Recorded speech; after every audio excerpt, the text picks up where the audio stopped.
Il y a une super histoire un peu drôle. Derrière le jardin du Luxembourg, vous savez, il y a un bâtiment là. Avant, c'était une chartreuse. Une chartreuse de la Grande Chartreuse. Et les chartreuses, ce qui se passe, c'est que ils se font enterrer à même le sol, sans nom, sans rien du tout. Au moment de la Révolution française, ils ont bousillé cette chartreuse. Et sauf que sur un terrain vague,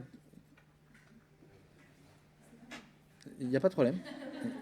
Sur le terrain vague qui était juste à côté, il y a notamment des gens qui se sont blessés lors du chantier et en fait qui s'étaient reposés à côté sur ce terrain vague et qui se retrouvaient guéris. Et en fait, il y a eu plein de gens qui ont commencé à faire des petits pèlerinages, donc post-Révolution française, c'est-à-dire le moment où on n'est pas du tout en mode la religion c'est trop cool. Bon, il y a plein de gens qui ramenaient leurs malades et qui les posaient sur ce terrain vague et ils se retrouvaient guéris.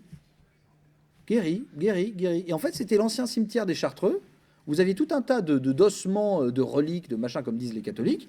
Résultat, les gens se retrouvaient guéris. Il a fallu que le supérieur de la Grande Chartreuse, la Grande Chartreuse à côté de Grenoble, là, se déplace à Paris et dise devant le terrain vague, au nom de la Sainte Obéissance, je vous demande d'arrêter de faire ça. Et à partir de ce moment-là, plus aucun miracle. Plus rien du tout.